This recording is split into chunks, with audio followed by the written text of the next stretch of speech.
Our students Hindi study channel में आपका स्वागत है। आज हम बात करेंगे हमारे क्लास 2 से लेके और 6 तक की जो ग्रामर आती है उसके फर्स्ट चैप्टर। वो एक ही चैप्टर आता है सभी की क्लासों में 2 से लेके 6 तक। वो होता है भाषा, लिपि, बोली और व्याकरण। ये टॉपिक जो हमारी हिंदी ग्रामर की बुक आती है उसका सबसे पहला टॉपिक यही होता है और इसी से ही ग्रामर स्टार्ट होती है। तो उसी को ही हम आज करवाने जा रहे हैं। तो सबसे पहले लेंगे हम भाषा कि भाषा क्या होती है। तो भाषा की परिभाषा मैं आपको बता रही हूँ। जो इसकी लाइन होती है भाषा के सामने उसको परिभाषा बोली जाती है। तो भाषा की परिभाषा वो होती है, एक बार बोल के बता रही हूँ फिर मैं राइट करूंगी। आप चाहो तो राइट भी कर सकते हो और लर्न भी कर सकते हो।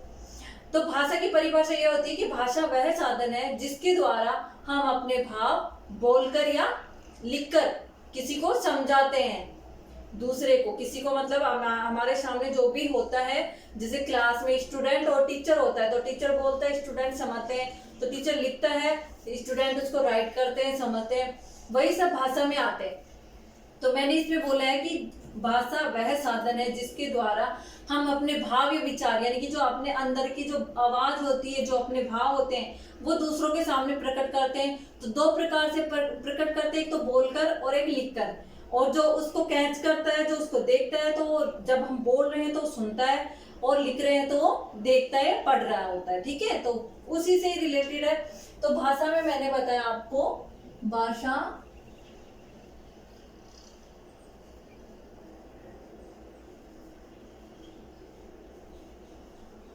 वह साधन है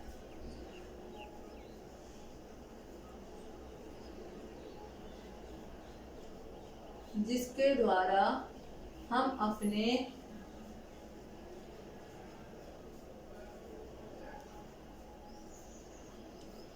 भाव या विचार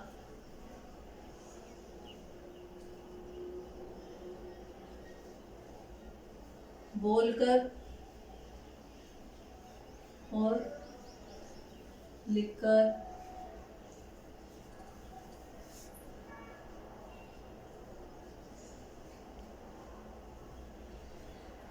समझाते हैं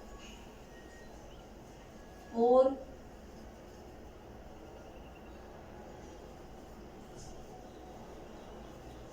दूसरों के भाव या विचार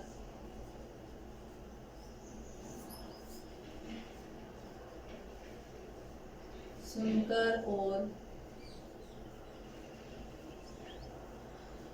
पढ़कर समझते। देखो मैंने लिखा भाषा वह साधन है जिसके द्वारा हम अपने भाव या विचार बोलकर लिखकर समझाते हैं। किसको समझाते हैं? दूसरों को। और दूसरों के भाव विचार सुनकर और पढ़कर समझते हैं, यानी कि दूसरा बोल रहा है तो उसको सुनकर, लिख रहा है तो उसको पढ़कर समझते हैं। ये भाषा होती है। अब आते हैं भाषा के प्रकार। ये तो थी डेफिनेशन। अब आते हैं भाषा के प्रकार। तो भाषा वैसे तो 2 ही प्रकार की होती है, लेकिन इसको 3 प्रकार की भी माना गया है। जो तीसरा प्रकार है वो बड़ी क्लासों के लिए होता है। फिर भी आप थोड़ा सा समझ लो ताकि आपको बेसिक नॉलेज रहे उसके बारे में, आगे जाके दिक्कत ना हो। तो पहले हम बात करते हैं इसके जो मेन पार्ट हैं, जो 2 प्रकार है इसके, उन पर। तो इसके पार्ट में आपको ऐसे बनाकर समझा रही हूँ कि आपको आसानी से समझ में आ जाए। भाषा पहला हो गया मौखिक भाषा, दूसरा हो गया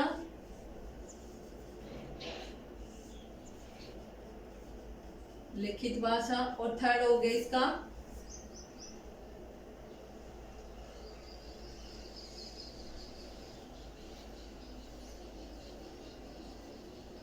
सांकेतिक भाषा। पहला लिखा है मैंने मौखिक भाषा, दूसरा लिखित भाषा और तीसरा सांकेतिक भाषा। ये इसके 3 प्रकार जो हमारे मुख्य हैं वो मौखिक है और लिखित है। ये इसको वैसे बड़ी क्लासों के लिए रखा गया है, तो इसको भी बताऊंगी मैं आपको। पहले हम डीपली लेते हैं इन पर। तो मौखिक क्या होती है? मौखिक आपने ओरल लैंग्वेज सुना होगा, ओरल टेस्ट भी सुना होगा क्लासों में। तो ओरल टेस्ट, ओरल लैंग्वेज मौखिक भाषा होती है। तो मौखिक भाषा क्या होती है? मौखिक भाषा में हम क्या करते हैं? बोलकर और सुनकर समझाते हैं। इसको बोलकर और सुनकर, ठीक है। क्या इसको ऐसे भी बोल सकते हैं, मुख से बोले जाने वाली और कानों से सुने जाने वाली भाषा को मौखिक भाषा कहते हैं। दो है इसको, एक तो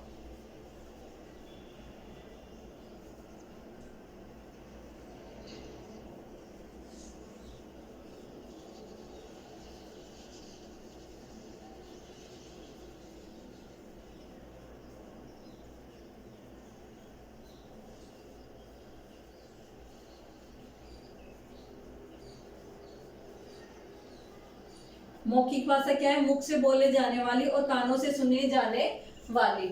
इसको ऐसे भी बोल सकते हैं कि मौखिक भाषा भाषा का वह रूप है जिसमें हम बोलकर अपने विचार दूसरों को समझाते हैं और सुनकर दूसरों के विचार समझते हैं। ठीक है, इसको ऐसे भी राइट कर सकते हो जो आपको आसान लगे। एक डेफिनेशन ये है और एक मैंने बोल के बताई है इसमें शॉर्ट तरीके से, कि जिसके द्वारा हम बोलकर इसको लिखकर मिटा देंगे समझते हैं और दूसरों के विचार सुनकर इसको पढ़कर मिटा देंगे। ठीक है, तो ये हो जाएगी इसकी दूसरी डेफिनेशन। लिखित भाषा, लिखी हुई भाषा यानी कि लिखित रूप।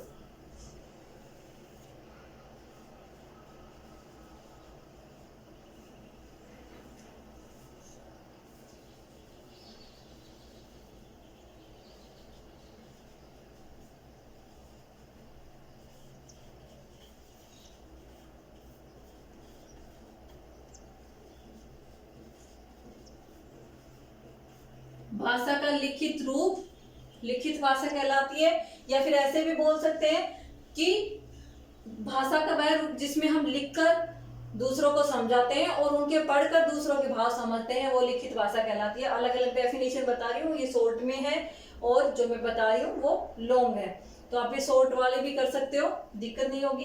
अब आता है सांकेतिक भाषा। सांकेतिक भाषा हमारी बुक में नहीं है, फिर भी मैं बता रही हूँ कि सांकेतिक भाषा होती क्या है। सांकेतिक भाषा जिसमें हम इशारों से बात करते हैं।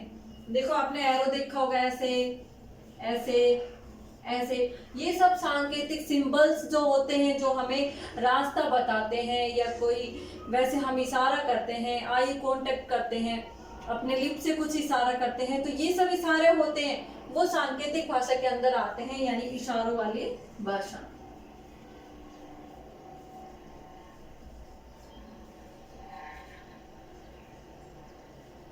तो इसकी डेफिनेशन आप ऐसे कर सकते हो, ऐसी भाषा जिसमें हम संकेतों के द्वारा या इशारों के द्वारा दूसरे को भाव समझाते हैं, दूसरों के भाव समझते हैं, वो सांकेतिक भाषा कहलाती है। ये थे इनके प्रकार और डेफिनेशन तीनों की। उदाहरण के लिए मैं बता रही हूँ, मौखिक भाषा में क्या होगा, जैसे आपके क्लास में मौखिक टेस्ट होता है या मौखिक जो आपका साक्षात्कार लिया जाता है, लिखित भाषा जो आपका पेपर टेस्ट लिया जाता है, रिटन टेस्ट, और सांकेतिक भाषा मैंने बताई दी है सिंबल्स वाली। तो ये इसके उदाहरण और डेफिनेशन है। आई होप कि आपको समझ में आया हो। अब हम बात करेंगे हमारे लिपि पर। दूसरा था लिपि।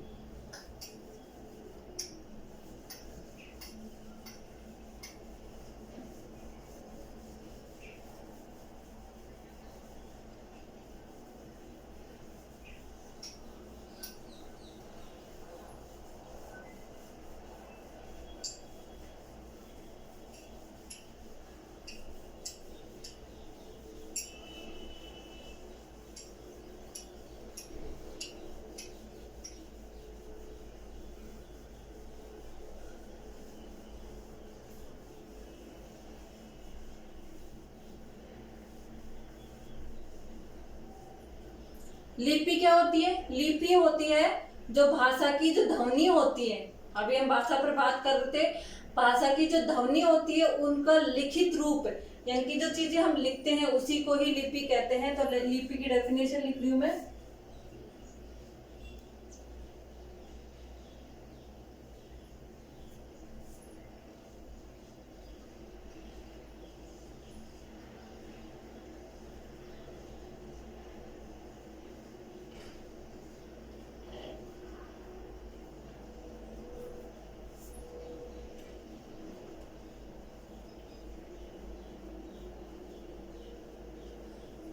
भाषा का जो लिखने का जो रूप होता है उसको ही लिपि कहते हैं, यानी कि जो चिन्ह मैंने लिखा, ये जो लाइन लिखी इसमें देखो भाषा की लिखने की विधि को लिपि कहते हैं। तो जो वर्ड लिखे हैं मैंने, आ की मात्रा वाले भैंस है, कै, ये जो वर्ड लिखे हैं, ये ध्वनि चिन्ह जिसको हम लिखकर प्रकट कर रहे हैं, यही लिपि कहलाती है। समझ गए?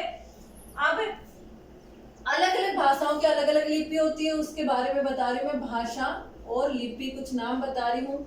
जैसे भाषा अंग्रेजी हमारी, नेपाली है, फ्रांसीसी है,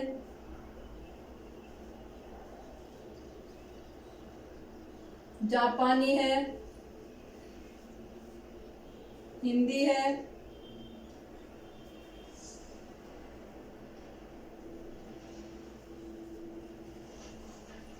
उर्दू है, पंजाबी है,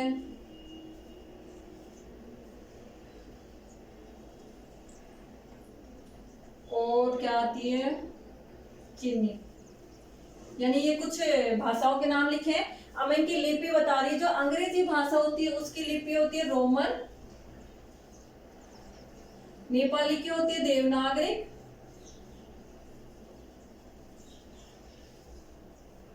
और फ्रांसीसी की होती है रोमन, और जो जापानी है उसकी जापानी ही लिपि होती है, हिंदी की देवनागरी होती है, पंजाबी की इसकी सॉरी उर्दू की होती है फारसी,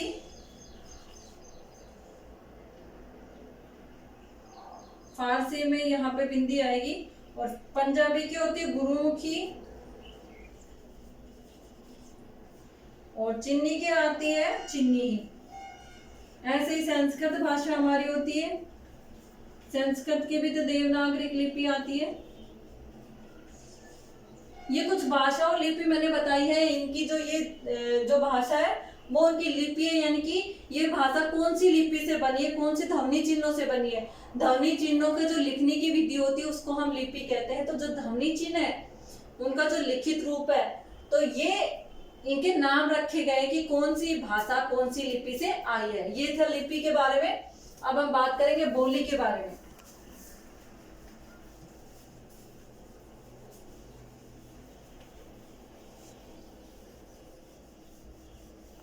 अब हम बात कर रहे हैं बोली के बारे में। बोली क्या होती है? तो बोली और भाषा में अंतर बता रही हूँ। देखो, ये बोली है और ये भाषा है। बोली होती है सीमित क्षेत्र में बोले जाने वाली। जैसे हमारा राजस्थान है, राजस्थान के अंदर जो भाषा बोली जाती है, जैसे राजस्थानी। हरियाणा क्षेत्र है उसमें बोली जाती है हरियाणी। जो मराठी क्षेत्र है उसमें मराठी बोली जाती है, गुजरात में गुजराती। तो इस तरीके से अलग अलग क्षेत्र में, अलग अलग स्टेट में जो बोली बोली जाती है वो बोली बोली कहलाती है। ठीक है, जो भाषा बोली जाती है वो बोली कहलाती है। लेकिन भाषा, भाषा क्या होती है? भाषा होती है कि कोई ऐसी भाषा जो निकलकर एक राज्य भाषा का रूप ले ले, यानी कि विस्तृत क्षेत्र में फैल जाए, बहुत बड़े क्षेत्र में, पूरे देश में फैल जाए। बोली इतना सा होता है और भाषा इतना। समझ गए? यानी कि बोली जहां पे अपन रहते हैं उसी क्षेत्र में बोली जाती है, और भाषा क्या होती है? पूरे देश में बोले जाने वाली। तो इसका होता है सीमित क्षेत्र और इसका होता है विस्तृत क्षेत्र। ठीक है, यानी कि फैला हुआ रूप, बोली का फैला हुआ रूप भाषा बन जाता है, और सीमित क्षेत्र में रहने वाली भाषा बोली बन जाती है। समझ में आ गया होगा? यानी कि सीमित क्षेत्र के अंदर बोले जाने वाली भाषा बोली, सीमित क्षेत्र के अंदर बोले जाने वाली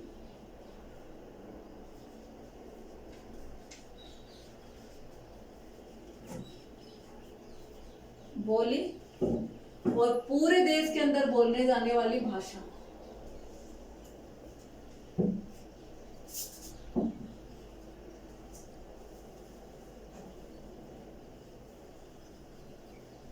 ठीक है, ये दोनों में अंतर भी हो गया, दोनों की डेफिनेशन भी हो गई। अब हमारा लास्ट टॉपिक बचता है व्याकरण।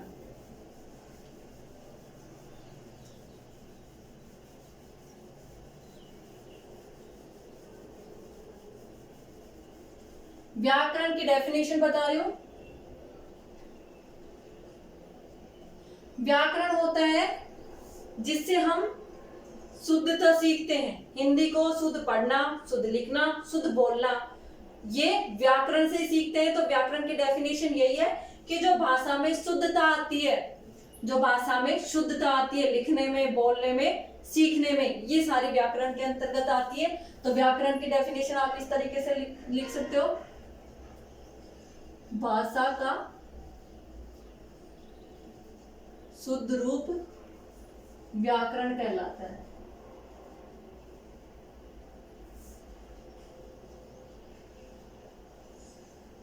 या ऐसे भी लिख सकते हो, शुद्ध लिखना, ये दूसरी है बेटा, ये पहली है, शुद्ध पढ़ना और शुद्ध बोलना।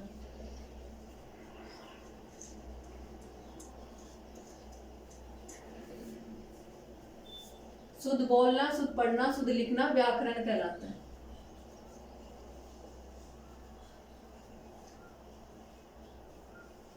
ये थी इसकी डेफिनेशन, यानी कि व्याकरण से हम भाषा की शुद्धता सीखते हैं। अब व्याकरण के पार्ट होते हैं इसके, तो वो कितने होते हैं? वो होते हैं बेटा 3, वर्ण विचार, शब्द विचार और वाक्य विचार। इसके जो भेद होते हैं व्याकरण के,